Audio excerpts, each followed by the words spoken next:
네, 안녕하세요. 저는 지난 3월 24일 날 시험 본 3월 전국연합학력평가 해설 강의를 할 김용현 선생님입니다. 오답률 5개 문항 위주로 좀 해설 강의 좀 진행해 보도록 하겠습니다. 먼저 해설 강의를 하기 전에 오답률 5개, 최소 오답률 5개 문제를 한번 보고 갈게요. 첫 번째로는 먼저 가장 오답률 높은 것은 문항 번호가 이게 잘못 나왔네요. 18번? 네, 18번입니다. 18번에 우리나라의 지역 이해, 그래서 충청, 호남, 영남 지방과 제주도, 그러니까 지리적 표시대 문제가 나왔어요. 오답률이 약 69%, 그러니까 3명의 학생들은 맞추고 7명의 학생은 틀린 문항입니다. 근데 보시면은 이 단원이 지금 18번뿐만 아니라 여기 19번, 그리고 20번에도 동일하게 나와 있어요. 그러니까 사실 이 단원 같은 경우에는 7단원이죠. 우리가 지금 이 시험을 본 그것을 좀 생각해 보면은 지금 3월이고 보통 일반적으로 사회탐구 과목을 공부를 시작할 때 수능이 끝난 다음에 약 작년 12월부터 쭉 해 나갑니다. 그래서 커리큘럼을 다 따라온 친구들은 보통 다른 어떤 인강이든 따라온 친구들은 3월 모의고사 전에 한 바퀴를 돌리게 돼요. 한 바퀴를 돌리게 되는데 사실 그 모든 커리큘럼을 다 끝내는 학생들이 많지는 않습니다. 많지 않기 때문에 이 단원은 7단원이고 그 7단원 중에서도 가장 뒤에 있는 세 번째 소단원, 중단원이에요. 그러니까 가장 뒤에 있는 단원이니까 어떻게 보면은 그렇기 때문에 오답률이 높게 나타나는 것이죠. 그래서 사실 이 세 개의 문제 같은 경우에는 그냥 시간이 해결해주는 문제입니다. 한국지리 컷이 제가 봤을 때는 되게 낮은 걸로 지금 확인이 됐었거든요. 그런데 그 이유도 어떻게 보면은 이런 문제들 때문이에요. 그러니까 뒤에 있는 단원들의 문제에서 정답률이 되게 낮게 나온 경우죠. 근데 시기상 3월 모의고사는 항상 그렇습니다. 이 지역지리 문제가 항상 3월 모의고사는 오답률이 높게 나와요. 왜냐? 아까 말씀드린 대로 공부를 아직 하지 않은 친구들이 되게 많은 단원이기 때문에. 그래서 이것을 수능으로 한번 보시면은, 자, 이 문제는 지난 수능에 있었던 같은 동일한 비슷한 단원, 그 7단원의 다른 문제입니다. 7단원의 2단원이 수도권과 강원지방을 다룬 단원인데요. 보시면은 똑같이 다석지역을 고르는 것이고, 여기 이제 여주, 양평, 그리고 횡성, 원주, 횡성, 평창이 나와 있는데, 아까 본 이 문제랑, 네, 우리가 봤던 그 18번 문제랑 크게 다르지 않습니다. 그냥 지역만 다를 뿐이에요. 그 지역의 특성을 가지고 그냥 매칭시키는 문제죠. 근데 이 문제를 보시면은, 정답률이 되게 높게 나옵니다. 보시면은 75%의 정답률을 보이고 있어요. 그러니까 거의 4명의 학생들이 맞추는 그런 수준의 문제로 나타난다는 말입니다. 다시 말하면은 되게 쉬운 문항이다. 즉, 공부만 된다면은 틀릴 일이 잘 없는 그런 문항이기 때문에 여러분이 이번에 보신 그 한국지리에서 1번, 첫 번째, 그리고 세 번째, 다섯 번째에 있는 이 문항들은 크게 염려치 마시고 그냥 시간이 해결해주는 문제다라고 생각하시면 될 것 같아요. 두 번째는, 2등을 한 이 문제는 계절별 강수량 차이인데, 원래 지리에서는 항상 그러니까 어려운 문제들 중에 하나인 유형이 바로 기후 문제였죠. 이번에도 기후 문제가 그래서 매우 오답률이 높게 나왔습니다. 근데 실제로 문제를 보시면은 그렇게 어려운 수준은 또 아니에요.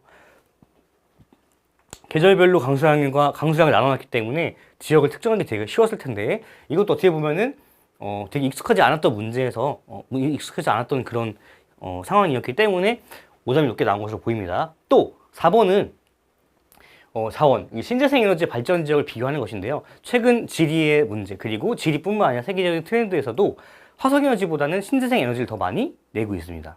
그렇기 때문에 이 신재생 에너지는 잘 나오는 것인데, 이것은 사실 수능이나 6월, 9월 이 시기의 문제를 보더라도 쉬운 문제들은 아니에요. 그래서 이 부분은 어떻게 보면은 당연히 좀 나왔을 만한 그런 수준의 오답률 순이었고, 결국은 뭐 반복 학습밖에 방법이 없는 것 같습니다. 그리고 이 신재생 에너지는 그 지역의 특성이 되게 중요해요.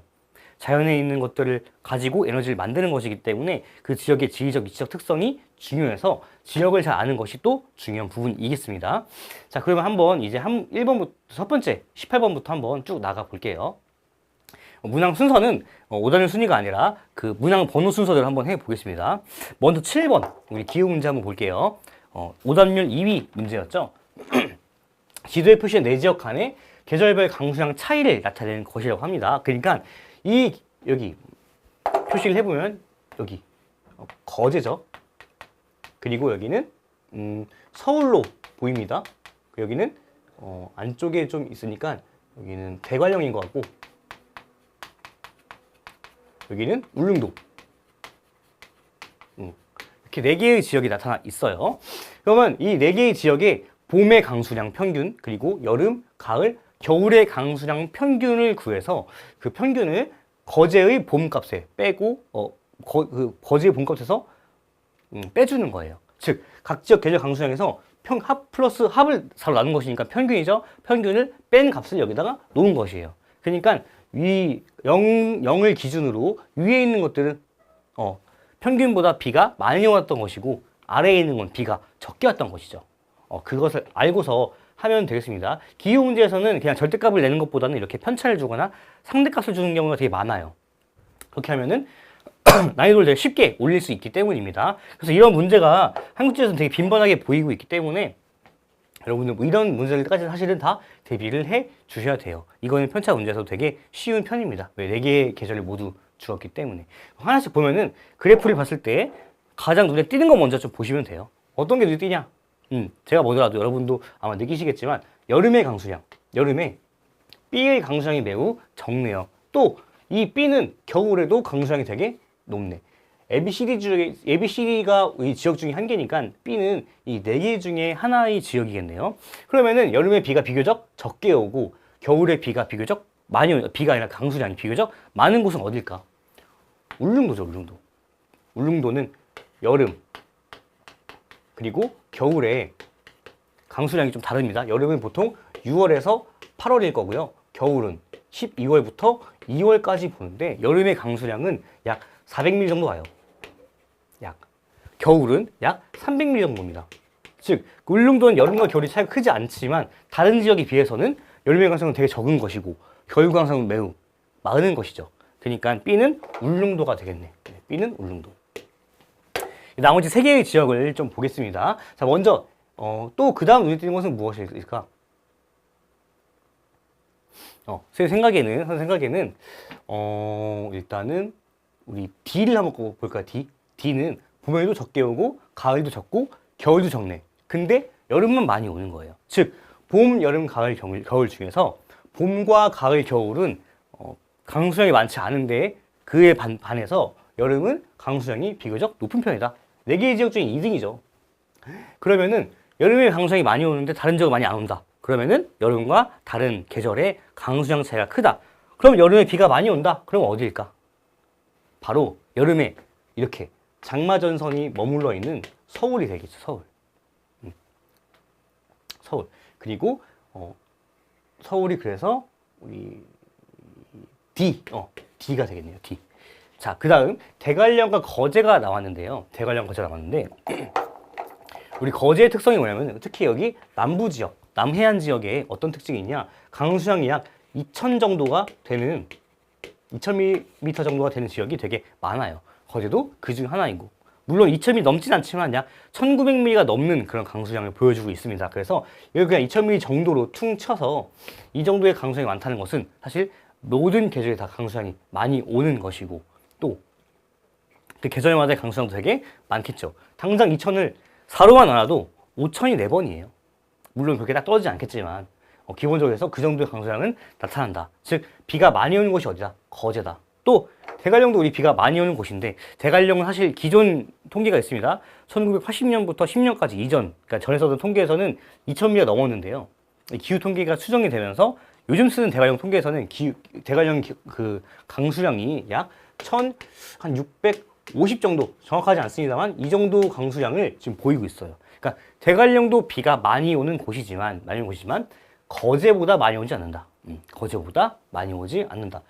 4지역 중에서 가장 비가 많이 오는 곳은 거제도입니다. 서울은 약 1,400대고요. 울릉도도 그 정도 되니까. 그럼 거제가 제일 많은 곳이니까 나머지 우리 이제 B와 D를 봤기 때문에 A와 C 중에서 어디가 더 비가 많이 올까? 딱 보면 4개의 그래프를 다시 더하면 되죠. 그러면은 4개의 그래프를 다 한번 더해보면은 평균에서 얼마나 더 그 지역에 비가 많이 왔는지 알 수 있겠네요. 그러면 볼까? A와 C 중에서 어디가 더 그래프가 길어요? A가 길어요. A가 봄도 길고 여름도 길고 가을도 조금 플러스 평균보다 높고 겨울도 그렇게 적진 않다. 다른 두 지역에 비해서 좀 덜 적네요. 아, 그러면은 A는 B가 많이 오는 곳이구나. 거제가 A가 되겠죠. 다음, 나머지 나머지 C가 바로 대관령이 되겠네요. 이 경우는 또 조금 어려웠던 부분이 있었다고 해보자면, 기온이 없었어요.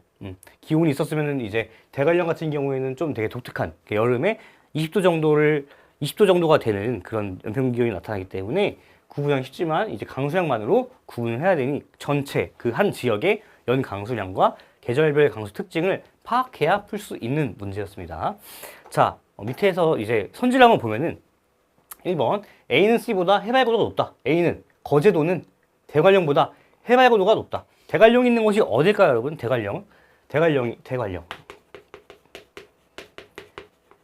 대관령은 이제 고개 영자를 써가지고 그 고개라는 뜻이에요. 산과 산 사이에 고개가 있는 곳인데, 그러니까 대관령 자체가 지명이긴 하지만 어떤 그 하나의 그 행정구역에 속해 있죠. 그게 어딘가? 바로 강원특별자치도의 평창에 들어가 있습니다. 그러니까 대관령은 평창이에요. 평창을 왜 언급했냐? 평창의 슬로건, 우리 많이 수업 때 들어보실 겁니다. 곧 평창의 슬로건을 보면은 해피 700, 해피 700이라는 뜻이 슬로건을 쓰고 있습니다. 왜? 700m에서 행복하다고. 평창의 평균 해발고도가 바로 700m예요. 그러니까 결국 대관령도 평창이 있기 때문에 이 정도로 높은 해발고도가 나타난다. 그래서 A는 C보다 거제도는 대관령보다, 거제도 바닷가니까 그렇게 해발고도가 높지 않겠죠. 거제도는 대관령보다 해발고도가 높지 않은 거죠. 2번 A는 D보다 연교차가 크다. 거제도는 서울보다 기온의 연교차가 크다. 기온의 연교차는 어떤 것에서 가장 크게 영향을 받을까? 연교차는 어디서 크게 영향을 받을까? 바로 위도예요, 위도. 위도가 높을수록 연교차는 커집니다. 왜? 여름은 항상 거의 따뜻하지만 겨울의 격차가 크기 때문이에요. 특히 우리나라에서는. 자, 한번 예를 들어보면, 이렇게.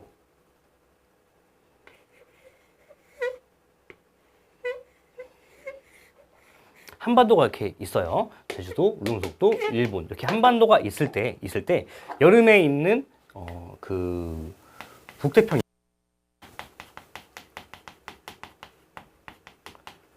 기단, 여름에는 태평양 쪽에서 북태평양 기단이 영향을 주고, 우리나라 여름에 영향을 주고, 겨울에는 시베리아 기단, 시베리아 고기압. 여기도 고기압으로 통일하겠습니다. 북태평양 고기압. 이렇게 있을 때, 자, 북태평양 고기압은 대기대순환으로 만들어지는 고기압이에요. 즉, 그러니까 이렇게 되면 어려우니까 그냥 북태평양 고기압은 되게 강력한 고기압이에요. 시베리아 고기압은 비교적 힘이 약해요. 그래서 북태평양 고기압은 한반도의 전체에 이렇게 영향을 미칩니다. 그런데 시베리아 고기압은 대륙에 있는 공기가 차가워지면서 생긴 고기압이기 때문에 힘이 약해요. 어려우면 그냥 힘이 강하고 약하다고만 알고 계시면 돼요. 시베리아 고기압 힘이 약하니까 이 정도만 영향을 미쳐요. 물론 다 차가워지지만. 그래서 이 북태평양 고기압과 시베리아 고기압에 영향을 미치는 범위가 다르기 때문에 여름이 더 연교차가 작은 거예요. 겨울은 더 연교차가 크고요. 왜? 여기는 춥고 여기는 덜 추우니까. 고기압에 영향을 미치는 범위가 전역이 아니기 때문에 북부지방과 남부지방이 격차가 크고, 그로 인해서 중부지방도 격차가 커지는 것이죠. 지워볼게요. 그래서 연교차는 위도가 높을수록 연교차는 크다. 그렇기 때문에 위도가 높은 곳은 서울이니까 D가 더 연교차가 크겠네. 틀렸죠, 이것도. 다음 3번 B는 D보다 여름 강수 집중률이 높다. B는 울릉도는 D, 서울보다 여름 강수 집중률이 높다. 우리 여름 강수 집중률은 어떻게 구할까요? 여름 강수 집중률, 줄여서 여강집이라고 좀 편하게 줄여보겠습니다. 어떻게 할까?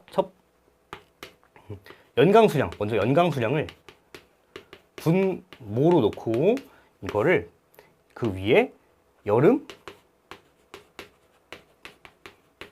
강수량 놓는 거예요. 그리고 집중률 퍼센트니까 100을 곱해줍니다. 그러면 여름 강수 집중률이 높겠죠. 그러니까 연강수량 대비 여름 강수량이 높아야지 여름철 강수 집중률이 높아지는 거예요. 자, B는 울릉도는 겨울철 강수량이 매우 높네요. 그러면은 여름 강수 집중률이 매우 낮겠네. 반대로 서울은 여름에 장마 전선으로 인해서 강수량이 매우 여름에 많아지니까 여름 강수 집중률도 매우 높아지는 거죠. 그러니까 B보다는 D가 더 여름 강수 집중률이 높은 거예요. 이것도 틀렸습니다. 4번 C는 B보다 최나널 평균 기온이 높다. C는 어디? 대관령이고 B는 울릉도네요. 대관령은 울릉도보다 보통 최나널이라고 하는 건 가장 더운 달이에요. 우리나라는 보통 8월인 경우가 좀 많고 7월인 경우도 가끔 있습니다. 그러니까 최나널 평균 기온이라는 것은 여름에 얼마나 덥냐 이것을 물어보는 거네요. C와 B인데 아까 말씀드렸듯이 대관령은 해발 고도가 매우 높게 있으니까 700m 이상 그 주변이라 그랬죠. 그렇기 때문에 대관령의 최나널 평균 기온은 매우 낮아요. 20도 내외의 최나널 평균 기온을 보이고 있습니다. 왜? 해발보다 높으면은 태양이 땅을 달궈서 사실 뜨거워지는 건데 해발보다 높으면은 달궈진 땅에서 매우 멀리 떨어지기 때문에 덜 더운 거예요. 그래서 사실 이 네 지역 중에서 가장 최나널 평균 기온이 낮은 곳은 C예요. 그러니까 4번도 틀렸죠. 5번 A와 B의 위도 차이는 C와 D의 위도 차이보다 크다. 이것도 사실 우리 수능에서 많이 쓰이는 그런 선지입니다. 이거는 사실 이 네 개의 지역을 잘 찾았니? 하고 물어보는 거예요. 잘 못 찾았으면 여기서 틀리는 게 되겠죠. 보시면은 A랑 B 위도 차이는 A랑 B의 위도 차이는 이만큼이에요. 이만큼. 그리고 C와 D 위도 차이는 이거 그러니까 거의 뭐 이만큼밖에 안 되죠. 압도적으로 A와 B의 위도 차이가 크네요. 그래서 답은 5번이 되겠네. 5번이 정답입니다. 그래서 3월에 했던 것 치고는 사실 기후 문제가 쉽게 나오진 않았던 것 같아요. 그런데 조금 하나씩 따져보면은 그래도 우리가 잘 풀어나갈 수 있는 그런 실마리들이 되게 많은 문제니까 조금 더 한번 복습을 잘 해주시면 될 것 같습니다. 네, 다음 14번. 자, 지도는 신재생 에너지원별 발전량 상위 10개 지역을 나타낸 것이다. 그러니까 다시 아까 말씀드렸듯이 신재생 에너지는 어떤 에너지냐? 자연을 활용해서 생산하는 에너지잖아요. 영어 쓸까? 에너지.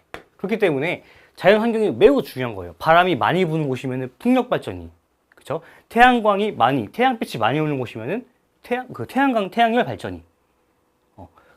조수 간말차가 매우 크다고 하면은 조류로 인한 발전을 할 수 있는 거죠. 여기도 보면은 수력, 태양광 풍력, 그러니까 물도 많이 흐르고 낙차가 크게 되면 또 그거는 수력으로 발전할 수 있겠죠.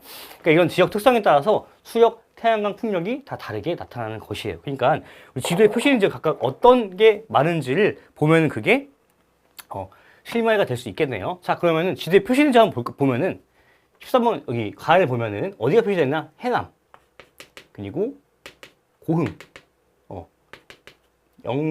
영광이고 여기는 군산, 익산, 전주 같은데요. 완주, 그리고 이렇게 주로 호남 지역, 전남과 전북에 많이 모여 있는 곳이네요. 그러면은 세 개의 에너지원 중에서 남부에 많이 모여 있는 건 어딜까? 여기가 산이 높아서 낙차가 크게 흐르는 것도 아니고, 그죠? 그래서 바람이 많이 부는 것도 아닌 것 같은데요. 왜? 내륙 지방은 바람이 많이 불지 않거든요. 근데 내륙에 있잖아. 자, 그럼 어떻게? 그러면은 남부 지방에 있는 특성이니까 비교적 우리나라에서 따뜻한 곳이네. 태양빛이 많이 있는 곳이구나. 그래서 이것이 태양광 및 태양광 발전이겠네요. 다음 나를 볼까? 나는 보시면은 어디냐? 여기, 그리고 여기,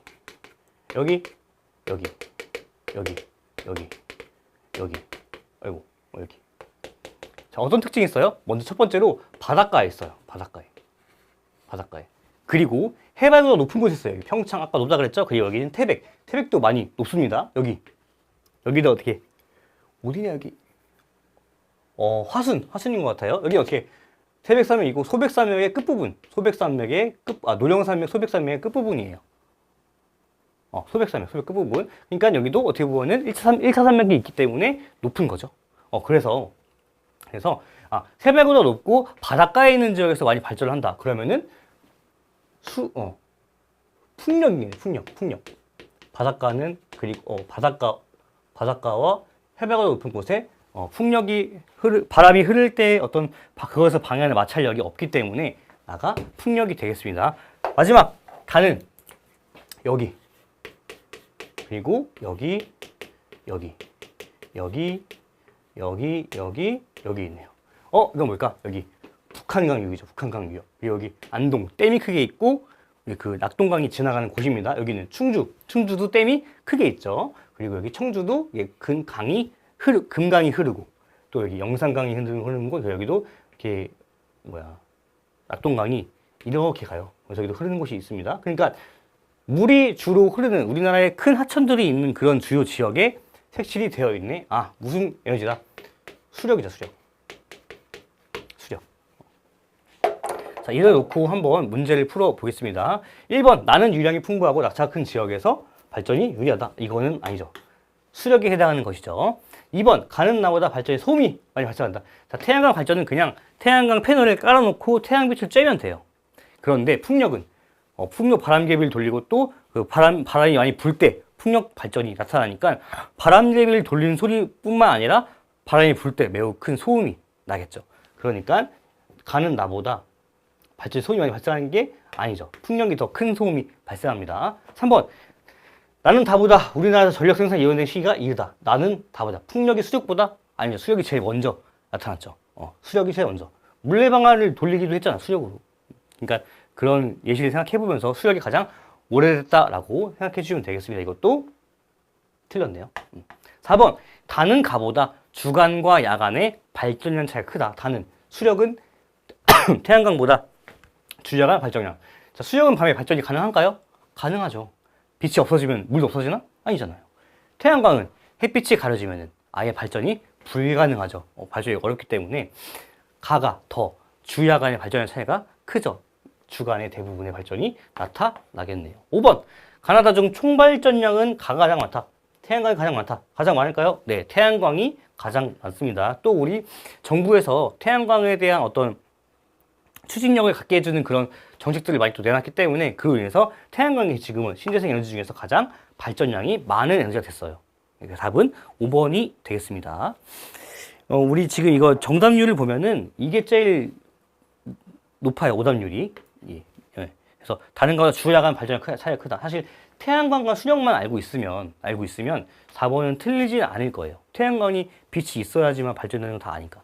그러니까 그럼 왜 4번이 이게 정답률이 사실 1%인데 여기 매력적인 오답 4번이 29%예요. 되게 많잖아. 그러니까 이것들을 헷갈린 거죠. 주요 지역, 신재생 에너지가 어떻게 특징적으로 잘 나타나는 그런 주요 지역을 헷갈린 거예요. 그래서 이것도 지역에 대한 특성을 조금 더 잘 파악할 필요가 있을 것 같습니다. 다음, 자 18번. 자 18번 지리적 표시 농산물에 관한 것인데 설명으로 옳은 것은 괴산, 보성, 여주. 자 이게 정답률 가장 낮은, 가장 오답률이 높은, 가장 어려웠던 문제예요. 자 보시면은 먼저 괴산, 보성, 여주, 청송 이렇게 네 가지 지역이 있네요. 괴산은 이제 밭이 그 석회암지대에 밭이 있고 고추가 되게 유명하죠. 보성은 녹차, 보성 녹차. 여주는 여주 쌀. 청송은 청송 사과. 자 가의 기업 사과가 가는 메인이네. 그럼 가는 어딜까? 청송이죠. 사실 이런 것도 읽으면 되게 좋은데 청송으로 이미 사과는 사실 다 끝나는 거예요. 그리고 좀 읽어보면은 낙동강 상류니까 한반도가 있을 때 낙동강이 이렇게 흐르고 청송이 여기 있으니까 낙동강 상류가 맞죠. 청송이. 다음 나는 나의 고추는 소백산맥. 자 소백산맥은 어디에 이럴까? 이렇게 산맥이 있고 이렇게 지나가니까 충북의 소백산맥이 지나가고요. 고추. 아까 고추가 어디 특산물이라고 했어요? 괴산. 그래서 여기는 괴산. 세 번째 다의 녹차는 녹차 어디예요? 보성 녹차. 보성이죠, 보성. 보성 남해안에 있어요? 네, 보성은 여기 있어요, 남해안. 남해에 있습니다. 그리고 저기에 그 차밭이 되게 계단식으로 되어 있는 게 유명하죠. 다음 라의 쌀 어디야? 쌀. 여주죠, 여주. 여주에 비옥한 평야가 있고 남한강은 끼고 있다. 그러니까 어떻게 서울에 한강이 있으니까 그래서 북한강, 남한강 오는 것이니까 서울 바로 아래 경기도에 있는 여주가 되겠네. 서울의 정확히 말하면 남동쪽에 있죠. 그래서 청송, 괴산, 보성, 여주. 이것은 그냥 너무 쉬운 문제예요, 사실. 학습이 되지 않았을 뿐이지 여러분이 그냥 여기 공부만 하면은 쉽게 맞출 수 있는 그런 문제입니다. 1번, 나는 다보다 경제의 원자수 밭 비율이 높다. 나는 다보다 밭 비율이 높다. 자, 괴산이 보성보다 밭 비율이 높나요? 높아요? 사실 저는 이거 풀 때 몰랐어요. 사실 알 수는 없습니다. 왜? 보성도 사실 밭이고 괴산도 밭인데 밭 비율을 어떻게 알아? 근데 사실 이렇게 지리에서는 선지 중에서 하나는 꼭 확실하지 않은 것, 너무 정확하게 딱 찍고 넘어갈 수 있지 않은 그런 선지를 한 개씩은 섞어줘요. 그런데 나머지 4개 중에서 3개가 확실히 틀리고 1개가 확실히 맞다. 그러면은 이것도 그냥 틀린 게 되겠죠. 그게 아니라 나머지 4개가 다 확실히 틀린 거다. 그러면은 이게 답이 되겠죠. 그런 식으로 푸는 게 지리과에서는 조금 있습니다. 보시면 그럼 이제 이거는 이렇게, 그리고 이런 것들이 실제 이런 선지가 있지 않더라도 이렇게 푸는 게 어떻게 보면 좀 더 효율적이고 더 정확하게 문제를 풀 수 있는 그런 어떤 스킬이 되기도 해요.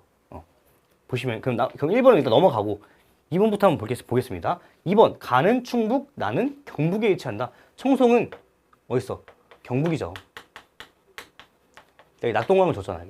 그죠? 나는 소백산맥을 줬으니까 이게 충북이죠.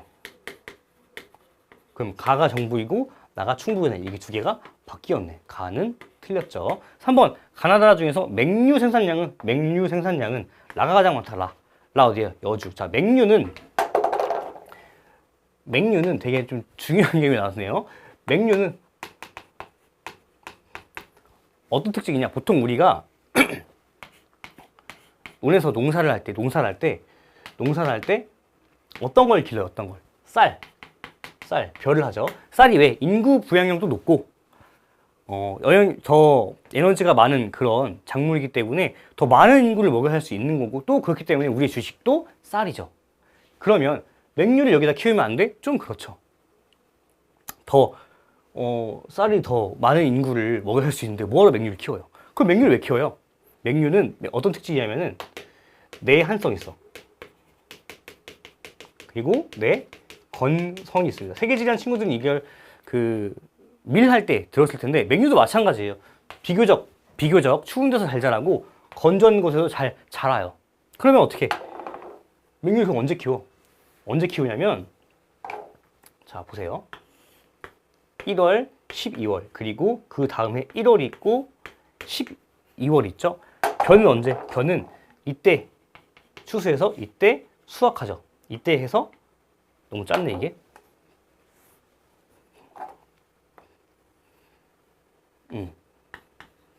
벼는 이때 심어서 이때 수확하죠. 그럼 벼도 이때 수확해. 그러면은 이 벼를 할 때 비어있는 구간이 있어. 어디? 여기죠. 전년도 후반기랑 다음 연도 초반. 이때는 그냥 그때 기른 벼를 가지고 쌀을 가지고 먹어야 되는 거예요. 근데 만약에 풍년이면 상관이 없어. 많으니까. 근데 흉년이야. 쌀이 별로 없어. 그럼 어떡할까요? 이때는 너무 배가 고파서 굶어서 살기 힘들어지는 그런 순간이 오게 되는 거죠. 그리고 사실 이거를 뭐라 그러냐? 이게 맹류가 사실 뭐예요? 우리나라에서 맹류 키우는 건 보리예요, 보리. 그러니까 이 쌀을 키운 구간과 이 쌀을 키운 구간 사이에 이 구간을, 그래서 과거부터 이 구간이 되게 배고팠던 구간이에요. 이거 뭐라 그래? 고개라 그래, 고개. 근데 어떤 고개? 보릿고개. 그래서 보릿고개란 말이 여기서 온 거예요. 그러니까 맹류는 언제 키운다?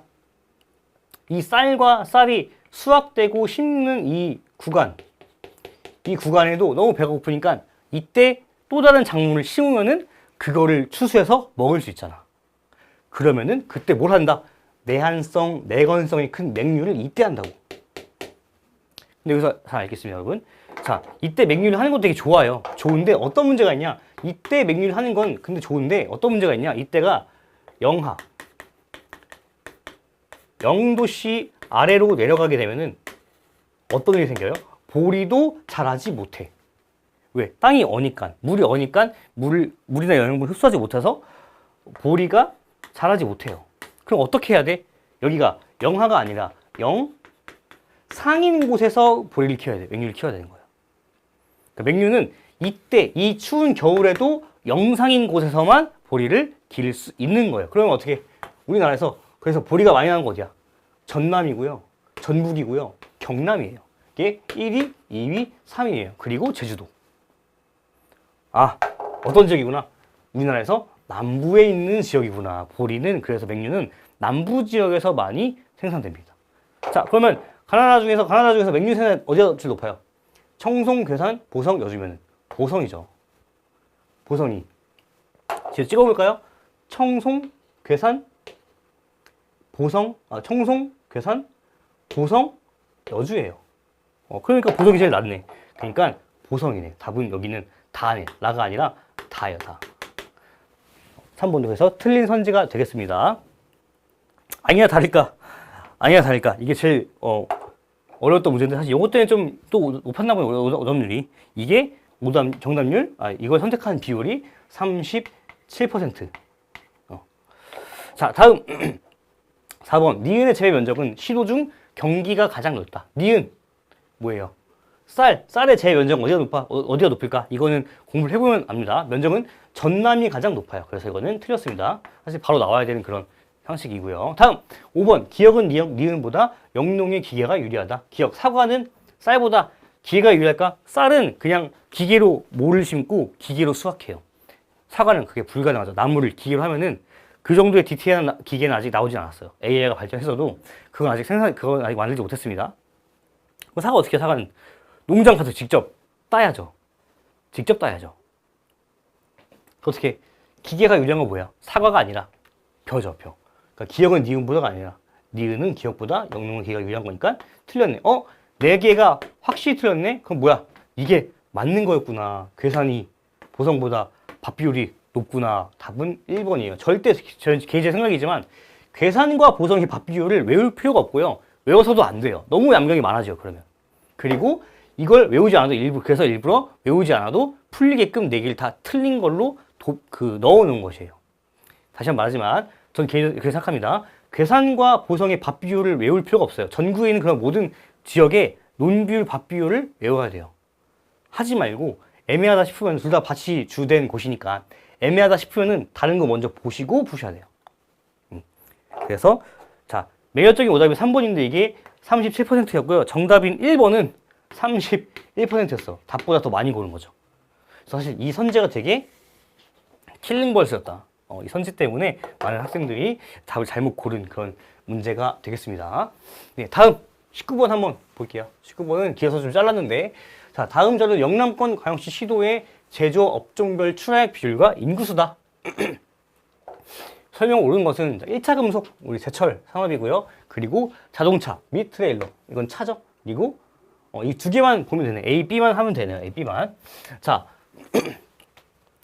우리 영남권 광역시도니까 이것도 아까 말씀드렸듯이 마지막 단원이죠. 그러니까 되게 공부가 안 된 친구들이 많기 때문에 또 틀린 문제라는 생각이 들어요. 자, 영남권 광역시도면은 한번 보면은 광역시랑 도를 얘기하는 거니까 광역시 무엇이 있을까? 인구수를 한번 나열해보면 부산, 그리고 대구, 그리고 울산이 있네. 우리 도는 경북, 경남 이렇게 5개가 있죠. 자, 그래서 이걸 보면은 이제 가나다라 말을 하나씩 매칭을 시켜야 되는 것입니다. 자, 먼저 가 먼저 볼까요? 뭘 먼저 볼까? 저는 이제 마 먼저 해봐.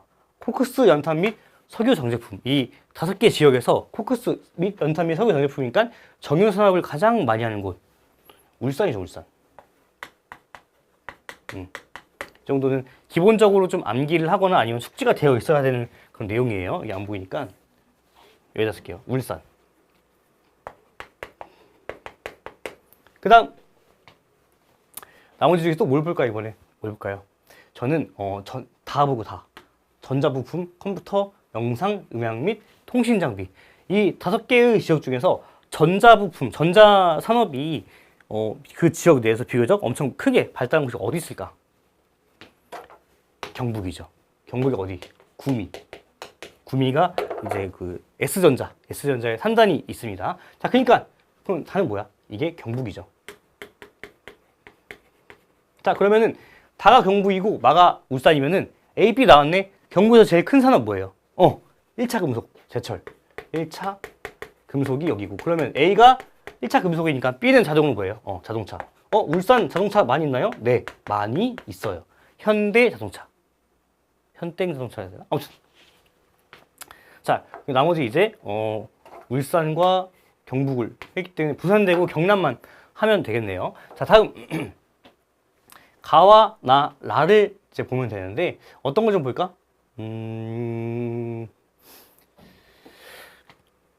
저는 라를 한번 보겠습니다. 라. 자, 우리 부산, 대구, 죄송합니다. 가 먼저 보겠습니다. 가. 부산, 대구, 경남이 나왔는데 그 중에서 뭐가 좀 눈에 들어오냐? 기타 운송 장비예요. 자, 우리 자동차는 여기야. 그러니까 이거 자동차는 아니야. 그럼 기타 운송은 뭘까? 자동차가 아니까 이거는 조선, 배죠. 조선산업, 배. 그러면은 부산, 대구, 경남 중에서 조선업이 가장 발달한 그 지역 내에서 조선업이 비중이 가장 높은 지역은 어딜까요? 바로 경남이죠. 경남 어디? 거제. 거제가 조선소가 있고 또 많은 조선업이 발달했기 때문에 그래서 가는 경남이 되겠습니다. 물론 부산도 조선업이 있어요. 있는데 지역 내에서 조선업이 차지하는 비중은 경남이 더 크죠. 이거는 각 지역별로 업종별 추락을 본 것이니까. 그래서 경남도 끝났네. 자, 이제 부산과 대구를 보면 돼. 부산과 대구. 라와 나를 보면 되는데 여기서는 선생님이 어떤 걸 봤냐면 B, 자동차는 둘 다 있어요. 둘 다 생산합니다. 근데 나는 뭐가 있어? 1차 금속이 있어. 1차 금속. 우리 1차 금속은 제철 산업이죠. 제철 산업은 어떻게 하는 거예요? 어떻게 만들까? 아시나요, 여러분? 철광석을 수입합니다. 그러니까 수입해요. 수입해서 많은 열을 가해. 그게 석탄도 많이 씁니다. 많은 열을 가해서 이거를 재련을 하고 해서 그 철광석에서 철을 뽑아내.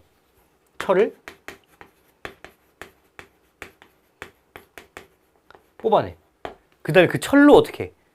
철로 다양한 상품을 만드는 것이에요. 자, 그러면은 철광석을 수입한다면 철광석 뭐야? 돌이잖아요. 그걸 수입한다고? 그러면은 무겁겠네? 제철은 또 어떤 산업이구나? 적환지. 지향 산업이죠. 그럼 적환지가 어디야? 보통 공항 또는 항구. 항구가 있는 곳이 어딜까? 부산이죠. 그러면은 부산이 제철 산업을 하는 나가 되겠고 가는 나머지 대구가 되겠네. 대구도 자동차 만듭니다. 자, 이렇게 좀 열심히 해봤는데 사실 저는 조금 허무했던 건 뭐냐면 이걸 다 풀고 이걸 봤어요. 이게 뭐야 이게? 인구가 있는 거야. 사실 저는 인구를 외우고 있다 보니까 되게 쉬운데 여러분 어떻게 보면은 인구를 사실 외워놓고 있을 거예요. 수능을 보는 친구들이라면은 일정 시간이 지났을 때 이 한국지에서는 이 정도의 규모의 지역들은 인구를 대략적으로 외워요. 대략적으로. 근데 사실 대략적으로 인구를 외워도 충분히 풀려요. 여기서 300이 넘는 건 부산밖에 없어. 그리고 110은 울산인 거야. 그리고 나머지 나만 구경하면 된단 말이야. 그래서 부산과 울산이 죄송합니다. 경남 못 봤네요. 자, 그러니까 320대의 그 인구를 보이는 게 부산과 경남밖에 없어요. 근데 여기는 울산이 무조건이고. 그리고 250, 230, 200을 좀 넘는 인구는 뭐냐면은 그거는 경북과 대구밖에 없어. 일단 영남이 되게 신기한 거냐면 여기 이렇게 경남이 있고 경북이 있거든요. 여기 부산, 울산, 그리고 여기 대구가 있잖아요. 그러면은 이 경남과 부산의 인구가 비슷해. 그리고 이 경북과 대구의 인구가 비슷해. 이렇게. 그래서 이건 어떻게 보면 이렇게 좀 칸이 나눠졌던 거죠. 인구를 먼저 보고 풀었으면 조금 더 쉽게 풀렸던 문제야. 자, 일단 볼게요. 1번 많은 라보다 제조업 출하량이 많다. 울산은 대구보다 제조업 출하량이 많으니까요? 많죠. 울산은 대표적인 제조업 도시고 대구는 경공업, 영세한 경공업 위주의 산업이고 자동차가 사실 가장 큰 산업이니까 답은 사실 1번이 바로 나옵니다. 2번 가나다 모두 광역시다. 가, 나, 다. 나만 광역시네요. 가랑 다는 경남, 경북이네. 틀렸죠. 3번 A는 많은 부품을 필요하는 조립형 제조업이다. 우리에서 1차 금속은 조립형이 아니라 어떻게 적한지이고 조립형 뭐야? 여러 가지 부품을 조립하는 거니까 유리, 고무, 철 같은 부품을 만들어 조립하는 자동차가 되겠죠. 그래서 이거는 자동차 및 트레일러니까 A가 아니라 B가 되겠지. B가. 3번도 틀렸습니다. 4번 B는 노동 집약적 공업이다. 자, 노동 집약적 공업은 뭐예요? 물론 노동을 하긴 하지만 사실 노동 집약적인 것은 노동이 매우 그 산업에서 큰 영향을 끼치고 있는 것이에요. 그러니까 주로 우리가 배운 노동 집약적인 건 뭐야? 아, 그리고 경공업. 경자가 붙었으니까 중공업은 아니죠. 그러니까 자동차 아니라는 거죠. 뭐 보통 이게 뭐가 있어, 뭐게? 섬유 산업.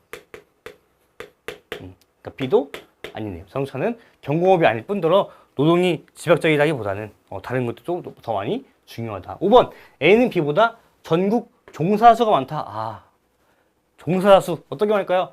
자동차가 더 높죠. 왜? 1차 금속은 재련을 하고 철을 뽑아내는 것이기 때문에 사실 이거는 인간이 해야 되는 것도 있지만 기계의 힘을 조금 더 많이 빌립니다. 근데 차는 인간이 조립하잖아요. 노동력이 조금 더 들어가잖아요. 답은 1번이 되겠습니다. 자, 마지막 20번. 20번 볼게요. 자, 다음은 한국지 활동지 일부다. 가에 들어갈 수 있는 내용으로 옳은 것은 끝말잇기를 하네. 끝말잇기를 해서 사실 이거는 첫 번째 지역과 마지막 지역을 알면은 두 번째 지역 자동으로 나오는 거네요. 자, 첫 번째. 남사르 협약 등록 습지에서 갯벌 체험하기. 여기서 남사가 있어. 여기. 순천이죠, 순천.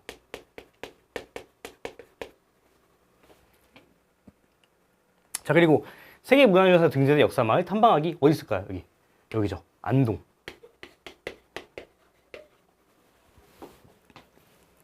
자, 참고로 여기는 이제 전주고요. 전주에 한옥마을은